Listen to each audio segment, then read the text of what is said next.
Bismillah, wassalatu wassalamu ala rasulillah wa ala alihi wa sahbihi wa man tabi'ahum bi ihsan ila yaumiddin, amma ba'd. Ikhwani fid din, a'azzani Allah wa iyyakum ajma'in. Di antara karakteristik Ahlus Sunnah wal Jamaah yang harus kita ketahui, yang pertama adalah menempuh jalan Rasulullah Shallallahu Alaihi Wasallam dan menelusuri jejaknya secara lahir dan batin. Beda halnya dengan kaum munafikin yang hanya secara lahiriah saja mengikutinya, sementara batinnya tidak mengikuti. Begitu pula kita memahami bahwa jejak Rasulullah Shallallahu Alaihi Wasallam itu adalah sunnahnya, yaitu segala sesuatu yang diriwayatkan dan dinukil dari beliau Shallallahu Alaihi Wasallam berupa ucapan, perbuatan, atau takrir, yakni persetujuan. Jadi bukan jejak lahiriahnya seperti tempat tinggal di mana beliau Shallallahu Alaihi Wasallam duduk, atau tidur, atau yang lainnya. Karena demikian, menelusuri hal-hal seperti itu tentu dapat menyebabkan terjatuhnya seorang hamba kepada perbuatan syirik, mensekutukan Allah, sebagaimana telah terjadi pada umat-umat yang sebelumnya. Akhwani fid din, a'azzani Allah wa iyyakum ajmain.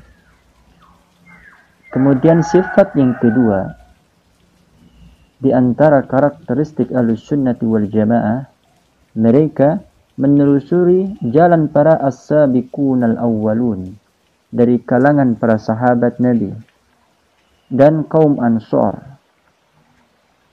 Kenapa demikian? Tentu kita akan menjawab bahwa Allah Subhanahu wa taala telah memberikan keunggulan kepada mereka, yakni para sahabat, berupa al-ilmu dan al-fahmu, pemahaman yang begitu mendalam terhadap masalah agama. Mereka telah menyaksikan turunnya wahyu dari Rasulullah Shallallahu Alaihi Wasallam, wahyu yang turun dari Allah melalui Jibril alaihissalam kepada Rasulullah, dan mendengar tafsirnya, penjelasan langsung dari Rasulullah Shallallahu Alaihi Wasallam, serta mereka para sahabat belajar langsung kepada Rasulullah Shallallahu Alaihi Wasallam tanpa ada wasilah atau perantara. Maka mereka lebih dekat kepada kebenaran, lebih berhak diikuti setelah Rasulullah Shallallahu Alaihi Wasallam. Jadi ikhwan, a'azzani Allah wa iyyakum ajmain, mengikuti mereka menempati urutan kedua sesudah mengikuti baginda Rasulullah Shallallahu Alaihi Wasallam. Oleh karena itu, aqwal, ucapan-ucapan para sahabat adalah hujjah, dalil yang wajib diikuti bila tidak ada nas dari Nabi Shallallahu Alaihi Wasallam. Karena cara mereka beragama lebih selamat, lebih mengetahui, dan lebih bijak.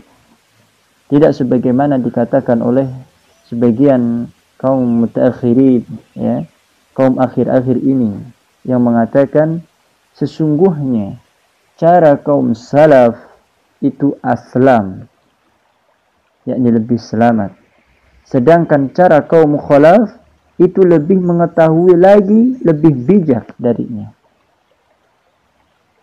Lalu dengan itu mereka mengikuti jalan khalaf dan meninggalkan jalan salaf. Maka ini adalah kebatilan. Karena di sini yang lebih mulia, yang lebih mengetahui dan lebih bijak adalah mereka yang berada di jalan salaf, yakni para sahabat, para tabi'in dan tabi'ut tabi'in. Ikhwani fi din, azani Allah wa iyyakum ajmain. Poin yang ketiga di antara karakteristik Ahlus Sunnah wal Jamaah.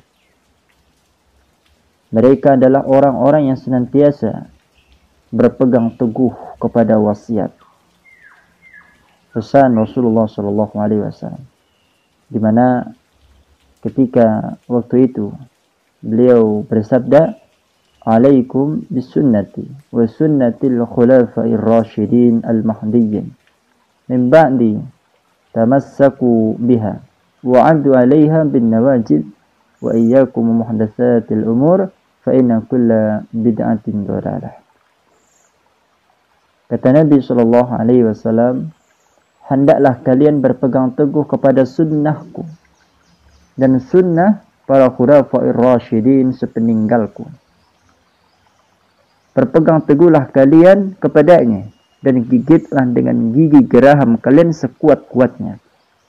Dan hati-hatilah, hindari oleh kalian perkara-perkara baru yang diada-adakan dalam agama. Karena setiap bid'ah, hal yang baru dalam agama, itu adalah dolal, kesesatan. Hadis ini adalah hadis yang hasan sahih, diriwayatkan oleh Imam Ahmad, Imam Abu Dawud, At-Tirmidzi dan Ibnu Majah. Sampai di sini terdapatlah sebuah pernyataan bahwa Ahlus Sunnah itu selalu mengikuti thariqah, yakni jalan para khulafa'ir rasyidin. Secara khusus sesudah mereka mengikuti jalan as-sabiqun al-awwal, itu generasi awal dari kalangan kaum muhajirin dan kaum ansar secara umum. Karena Rasulullah SAW telah mewasiatkan wasiat khusus agar mematuhi sunnah khulafa'ir rasyidin sebagaimana dalam hadis di atas yang barusan kita sebut tadi. Nah, pada hadis tersebut Rasulullah SAW menggandingkan sunnah khulafa'ir rasyidin dengan sunnahnya. Maka hal itu menunjukkan bahwa apa yang disunnahkan oleh para khulafa'ur rasyidin atau salah seorang dari mereka tidak boleh kita abaikan begitu saja. Wajib bagi kita untuk mengikuti mereka, baik dalam ucapannya, perkataannya, ya, perbuatannya, tingkah laku, akhlak, dan yang lain sebagainya. Nah, poin yang keempat, di antara karakteristik Ahlussunnah adalah mereka menjunjung tinggi kitabullah, yakni Al-Quran, dan sunnah Rasulullah al-Hadis. Mereka selalu lebih mendahulukan keduanya di dalam menggunakan dalil istidlal dan berpanutan kepada keduanya daripada pendapat orang dan perbuatannya. Kenapa demikian? Karena tentunya kita memahami bahwa mereka mengetahui bahwa sebenar-benar perkataan adalah firman Allah, yaitu Al-Quran. Sebagaimana Allah Subhanahu wa taala tegaskan di dalam Quran surah An-Nisa ayat 87. Dan siapakah, kata Allah, yang lebih benar perkataannya daripada Allah? Ini menunjukkan ayat dalilun bahwa sebaik-baik perkataan adalah perkataan Allah Subhanahu wa taala.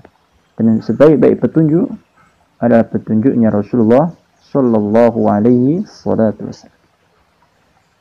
Kemudian Bapak Ibu rahimani wa rahimakumullah. Poin yang terakhir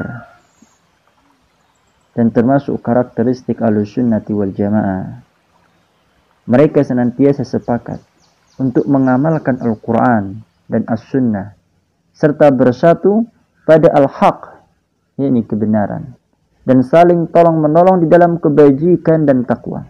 Ta'awanu 'alal birri wat taqwa.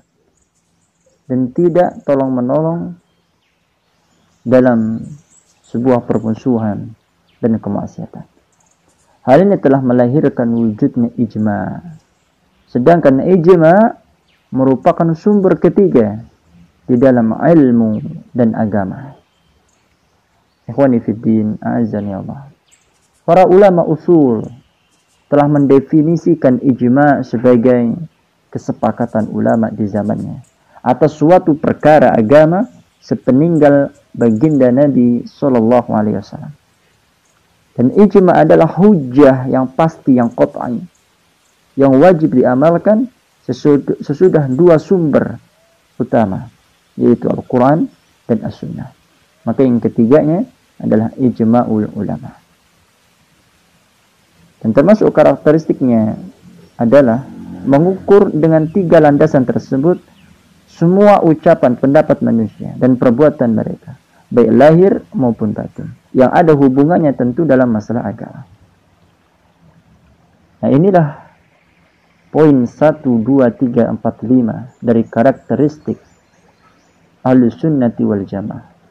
Inilah sifat mereka, inilah ciri mereka, yang dimana mereka semua mengharapkan ridho Allah Subhanahu wa Ta'ala dalam berdakwah, dan senantiasa menyadari bahwa hakikat kehidupan ini adalah sementara, dan tujuan kita hidup hanya untuk beribadah kepada Allah. Maka jadikan dunia sebagai ladang untuk keberhasilan kita di akhirat nanti. Wallahu ta'ala a'lam bishawab. Barakallahu fiikum ajmain. Semoga bermanfaat untuk kita semuanya. Assalamualaikum warahmatullahi wabarakatuh.